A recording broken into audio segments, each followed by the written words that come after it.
Hello students, in this session I will teach you the second topic in the fifth chapter, input and print functions.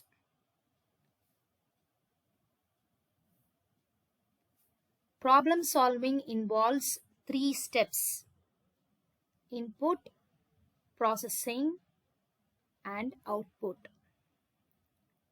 In Python, input function is used to get input during runtime from the user. Print function is used to display the output. Input function, let us see the syntax. Variable is equal to input. There is another form. Variable is equal to input prompt string. The first syntax of the input function is without prompt. The second one is with prompt. Print function syntax: print string, print variable, print string comma variable. So this string and variable you can repeat any number of times. Print string comma variable comma string comma variable.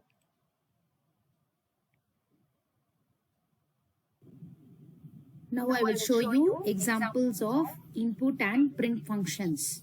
Let me open Python IDLE, file, new file. So I'll type a simple program. First I will get the input for the variable A. A is equal to input. Second step, input for variable B. B is equal to input. Third step, I will find the sum. C is equal to A plus B, and then print C. Now let me save this program. File, save. So here in the file name I will give ex1. .py, the extension is optional, so I'm not giving it. Click the save button. Next you run your program. Run module.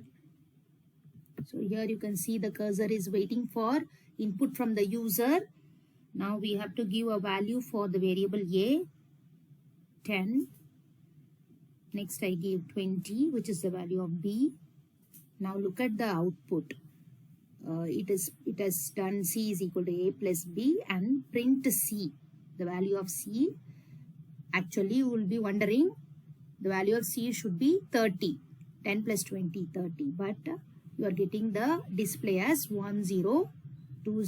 That means the value of C is 1020. Now I will show you why you are getting output like this. We'll go back to our program. I close this interactive mode. Now here next to the input of A, let me print the type of the variable A. Type of A. Similarly, let me print the type of the variable B. Okay, again save, Control plus S to run F5. Okay, here let me give 10. So look at the type of the variable A. The value 10 is stored in A. It is not stored as an integer or numeric. It is stored as a string, which means now the variable A has a string value. Same way when I give 20, the variable B is also the type of B is string. So here what is happening? The strings A and B, they are joined. A plus B. So 1020. They are joined. It is called as concatenation. So here string operation only has taken place. arithmetic addition did not take place. So how to achieve arithmetic addition? For that, when you are getting the input itself, you have to convert it into an integer. So here I will surround the input function with the int function. So like this, I will enclose the input function with the int function.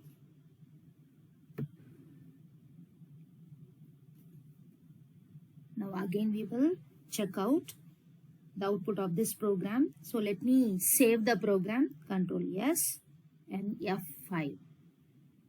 Now again I will give the input 10. Now you can see that its type, data type has changed to int. Same way when I give 20, the data type of B also changed to int. Now you are getting the correct answer as 30. 10 plus 20. Here arithmetic addition has taken place. Okay, now we can little more improvise this program.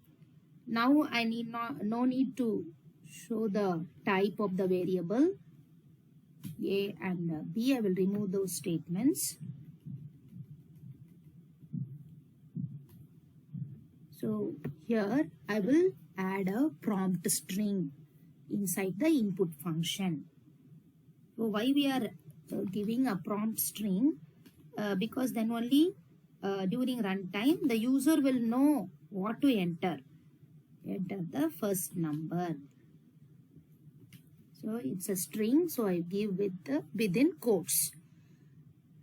So here also for the input of B, I will give a prompt string, enter the second number.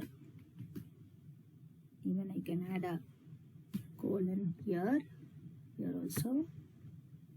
So that is only extra things what we are giving. And also in the print function also, I will add a message like this. Sum is equal to within quotes, comma.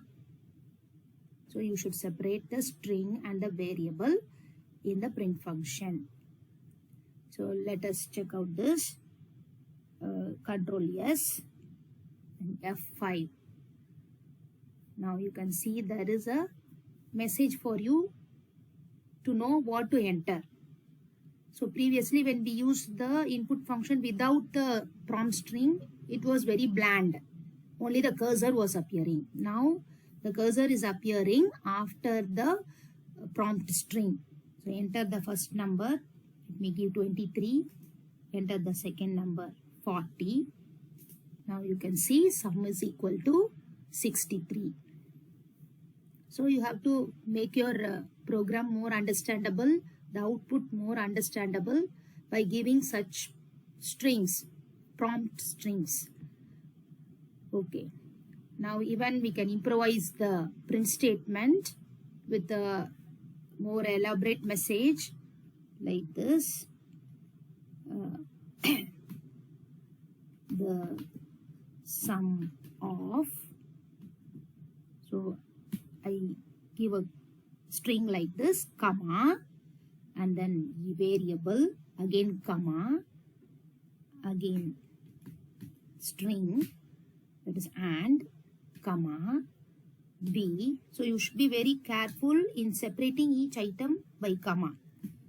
And sum of variable, the sum of A and B is, comma, C. The sum of A and B is C. So note that the strings are within quotes, the variables should be without quotes. And each item must be separated by comma. So let us save this, Control S and run F5. So enter first number 12, second number 70. So you can see the result, the sum of 12 and 70 is 82. So in the print, this print statement, there are some more ways in which you can easily format the output. So I will show you another method. The same output can be achieved like this, like giving the sum of, that is the whole thing as a string, the whole output as a string, the sum of. So what you can do, you can use set bracket like this, which is called as placeholder for that particular variable. So the sum of this and this, they are only placeholders, is like this. So you put the set brackets as placeholders, you close the string. Now you have to use the dot format method, dot format, and now in the format function you should say what each set bracket stands for, that is for which variable the each set bracket stands for. So in the first set bracket you want the value of A, second set bracket you want B, then you want C. So this is also one way of using formatting your output by using dot format method. So I have to place another close bracket. So you have to check out that how many opening braces are there, that many close braces, that is close parenthesis. So here there are two openings, so I have given two close braces. Now let me show you the output of this one. Control S, F5. So anyway we'll get the output two times because there are two print statements. So 20, let the first number be 20, second number 30. So you can see both the print statements are giving the same output. It is only we are using different methods to present our output. Different methods of the print statement. Okay, I can even show you another simpler model of this format function, which is called as F format. So just you have to give F and single quote. F quote and the message as it is, the sum of. So here when you are using the F format in front, F like that, you should say the variable itself in the placeholder, and B is C. You should mention the variable inside the placeholder. So in the second print statement, we only put the placeholders. We mentioned the variables in the dot format function. Okay, here I close the quote and close the print function. So there are many ways in which you can give the output. Choose your choice, whichever you want to choose. So Control S, F5. So let me give 20, 40. So you can see I'm getting the same answer, but I have used different ways of printing the output. Okay, children, I think you understood today's topic. Thank you.